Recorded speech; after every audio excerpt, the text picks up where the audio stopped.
ही थेट पत्रकार परिषद सेना भवनमध्ये अमित ठाकरे आणि आदित्य ठाकरे हे बोलताना दिसत आहेत. ते नेमकं काय बोलतात याकडे लक्ष आहे. तर उमेदवारांना ते मार्गदर्शन करत असल्याची माहिती आपल्याकडे आहे. आता सगळे उमेदवार आहात. 16 तारखेला परत जिंकून नगरसेवक बनून यायचं आहे.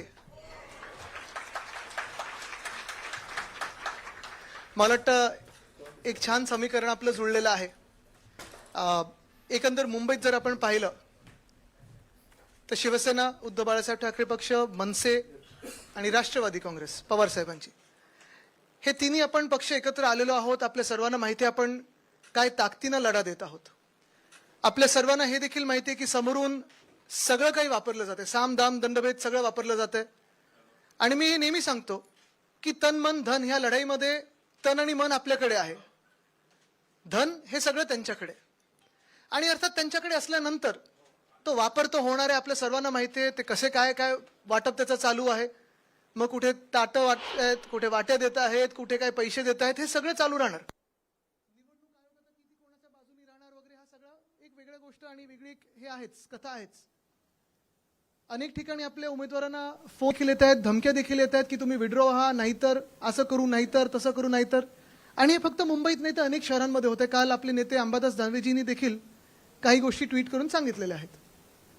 पण हे सगळं होत असताना जसं उद्धव साहेब आणि राज साहेब यांची चर्चा बोलतच आहेत की आपण एकत्र आलो आहोत ते एकत्र राहण्यासाठी आलोत.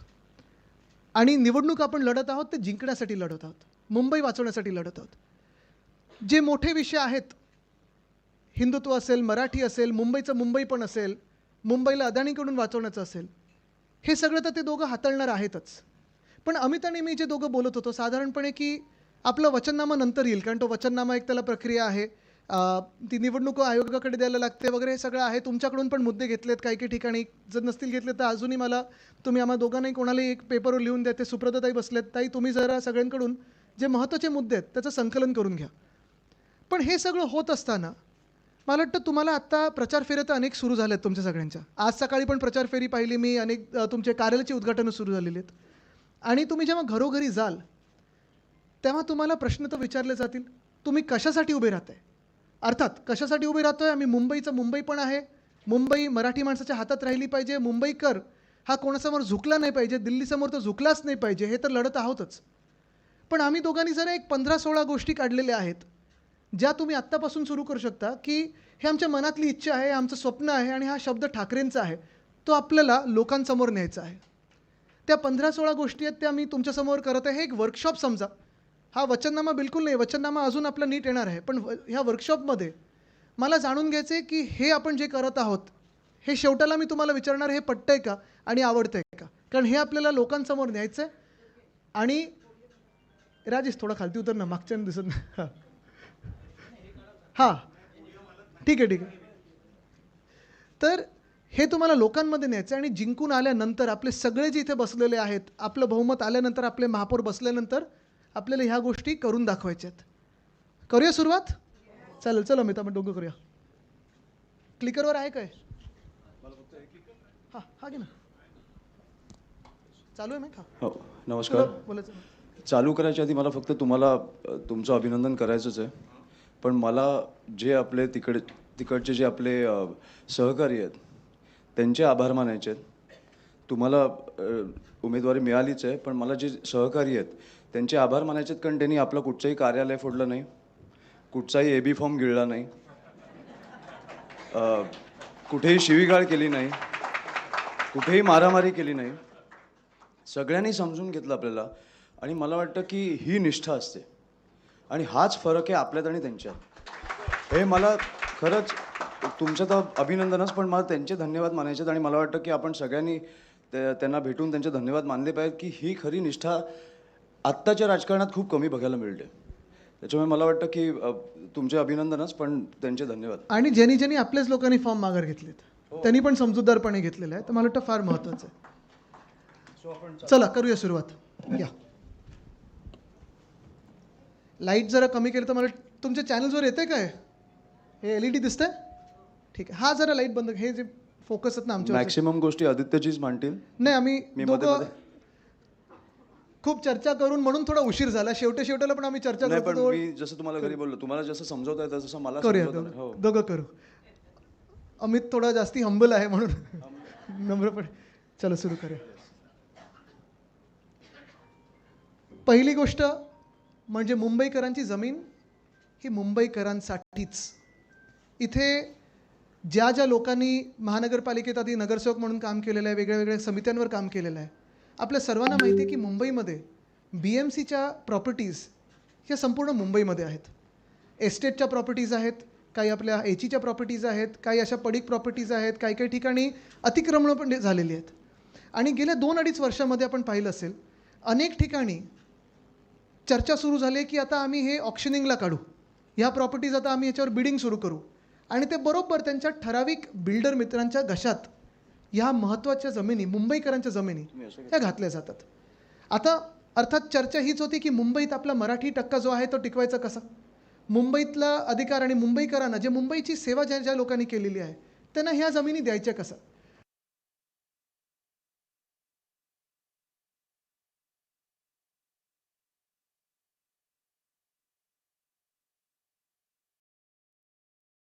मोकळ्या जमिनी आहेत किंवा अतिक्रमण झाली असतील किंवा ज्या जमिनी BMCला वाटतं त्याची ऑक्शनिंग करूया, मार्केटमध्ये आणूया, ते न करता आपला महापौर, आपलं सरकार, आपली महानगरपालिका ह्या सर्व प्रॉपर्टीजवर स्वतःच्या इमारती बांधेल आणि त्या इमारतींमध्ये शासनाचे जे कर्मचारी असतील, पोलीस कर्मचारी असतील, महानगरपालिकेचे जे कर्मचारी असतील, BSTचे कर्मचारी असतील आणि आपले जे गिरणी कामगार आहेत त्यांना त्या प्रॉपर्टीजवर आपण हक्काचं घर परवडणाऱ्या दरात आपण देणार आहोत. हा आपला पहिला आपण इथे विषय मांडत आहोत. तसंच स्वतः अमित तू जे सांगत होता काल मला, गृहनिर्माण प्राधिकरण बेसिकली पुढच्या 5 वर्षात आपल्याला जे मुंबईमधनं हकललं जातंय तसं आपण सगळं बंद करून मला वाटतं पुढच्या 5 वर्षात 1 लाख घरं हे मला वाटतं परवडणाऱ्या किमतीत आपण मराठी लोकांना देणार आहोत. मुंबईत जिथे जिथे आपण फिरतो, आता इथे अनेक अशा महिला आहेत आणि पुरुष देखील आहेत ज्यांच्या वॉर्डामध्ये पोलीस कॅम्प्स आहेत. आता पोलीस कॅम्पचा विषय तर आपण हाताळत आहोतच, सरकारकडे मागणी करत आहोत, सातत्याने मागणी करत आहोत की जे रिटायर्ड पोलीसवाले आहेत त्यांना तुम्ही त्यांच्या हक्काची घरं मुंबईतच द्या. या सरकारने आणि आधीच्या सरकारने, म्हणजे मधलं जे घटनाबाह्य सरकार होतं, त्यांनी सांगितलं होतं की तुम्हाला 100% घरं देतो. कुठे? मुंबई बाहेर. तर नवी मुंबईच्या खाणींमध्ये देत होते, MMR मध्ये देऊ. तसं नाही, आपण आपली जी आता घरं यांच्यासाठी बनवू ती मुंबईमध्येच बनवू, मुंबई शहरात बनवू, मुंबई उपनगरात बनवू, पण मुंबईतच बनली पाहिजेत आणि ही हक्काची घरं त्यांना असतील. पुढचा विषय परिवहन. हा जरा माझा आवडता विषय. जे जे माझ्याबरोबर फिरत असतात, बोलत असतात त्यांना कंटाळा येईल कदाचित, कारण आम्ही परत परत बोलत असतो. पण मला वाटतं काल अमित आणि मी ह्या दोघांनी देखील चर्चा केली आणि मी सातत्याने सांगत असतो की जसं मुंबईमधून हे आता जे शासकीय कर्मचारी असतील, महानगरपालिकेचे कर्मचारी असतील, BSTचे आहेत, पोलीस आहेत, 30-30 वर्ष या लोकांनी सेवा केलेली आहे. ह्यांना जर तुम्ही मुंबईच्या बाहेर ढकलत असाल का? कारण ह्या सरकारला आणि भाजपला मुंबई मारायची आहे. तसं दुसरं मुंबई मारण्याचं माध्यम काय? तर आपण सामान्य जे नागरिक आहोत, सामान्य मुंबईकर असतील, त्यांना तुम्ही कामावर जाण्यापासून रोका. आपलं जर तुम्ही मुंबई शहर पाहिलं, त्याची आखणी पाहिली, त्याच्यात साधारणपणे 60 ते 62 लाख लोक दररोज हे लोकल ट्रेन वापरतात.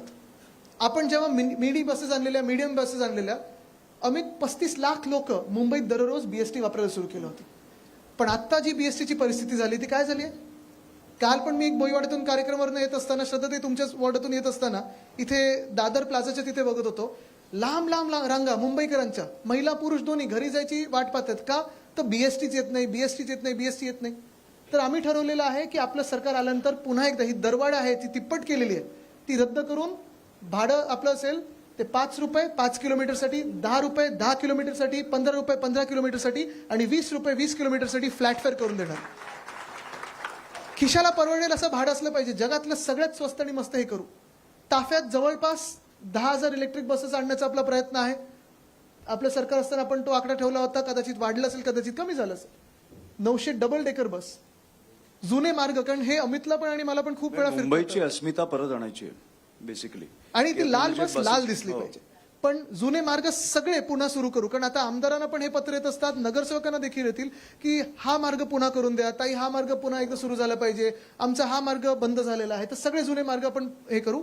आणि खास कारण आपण आपल्या सरकारच्या वेळी हात दाखवा बस थांबवा ही योजना आपण विद्यार्थ्यांसाठी आणलेली, ज्यांनी गणवेश घातलेले आहेत.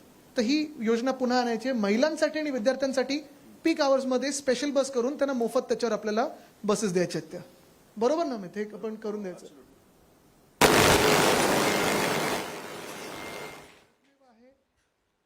जी स्वतःची 4 वैद्यकीय महाविद्यालय अजूनही चालवतं आणि हे एकमेव नुसतं महाराष्ट्रात नाही तर देशात किंवा जगभरात असेल की मेडिकल कॉलेज स्वतःचे 4 असणारे ही एकमेव महानगरपालिका आहे, ज्याची आपण आखणी पाहिलेली आहे. पण आता तिथे थांबायचं नाही आहे. जे अमित आणि मी बोलत होतो, कारण अनेक तरुण विद्यार्थ्यांना मुंबईत सेवा करण्याची किंवा मुंबईत इंटर्नशिप करण्याची, मुंबईत पेशंटची सेवा करण्याची संधी पाहिजे असते. तर काल आम्ही ठरवलं होतं, काल आम्ही जरा अभ्यास केला म्हणजे पुढच्या मागच्या आठवड्यात, आणि 5 नवीन वैद्यकीय महाविद्यालय आपण मुंबईत आणायचे आहेत. शताब्दी आहे, गोवंडीचं शताब्दी कांदिवली आहे, MT अगरवाल आहे, भगवती आहे, राजवाडी आहे.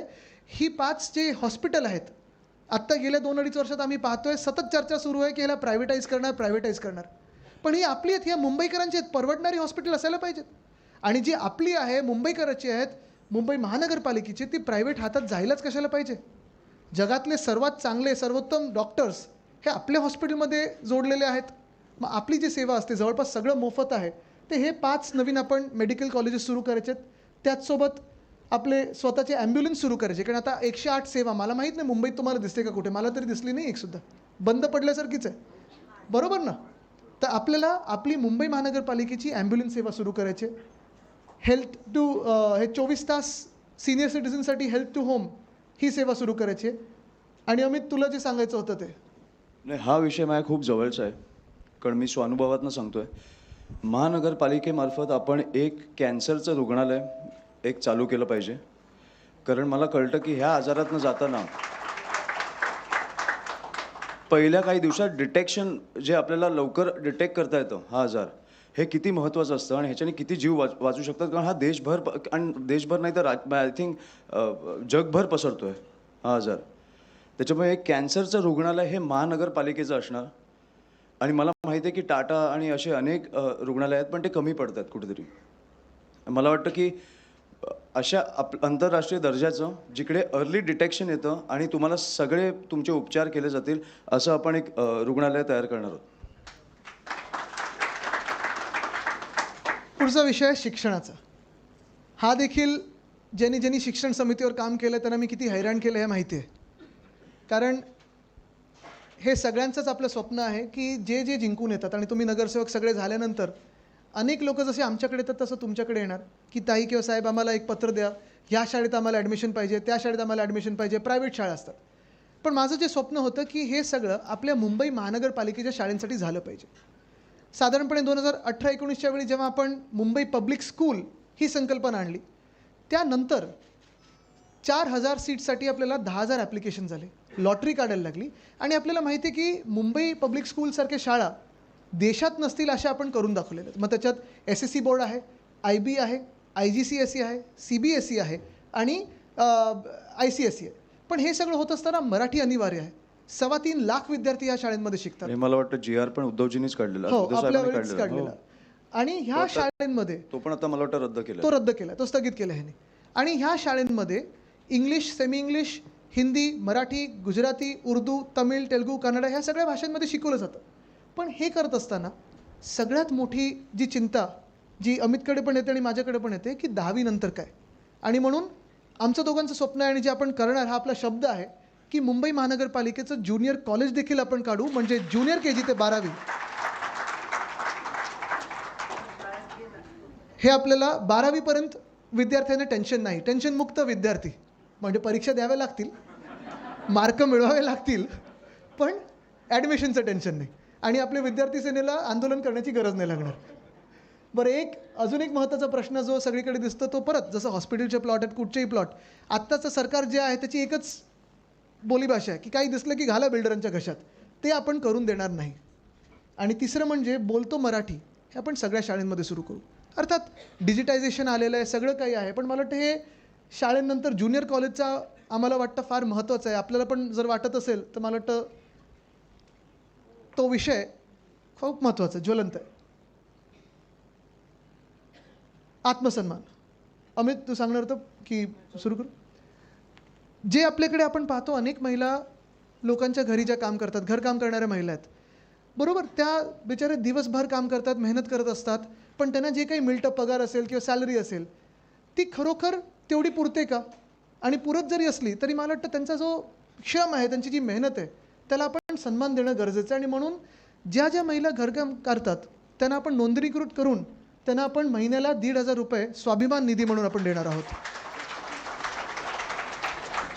त्यांचं रजिस्ट्रेशन करू. ह्यांच्यासारखं लाडकी बहीण भाऊ असा घोळ नाही घालायचा आपल्याला. आरामात करू आपण. हे निवडणुकीसाठी नाही आहे, घाईघाईत करायचं नाही, पण हे आपलं सरकार आल्या आपल्याला ह्याच्यावर काम सुरू करायचं आहे.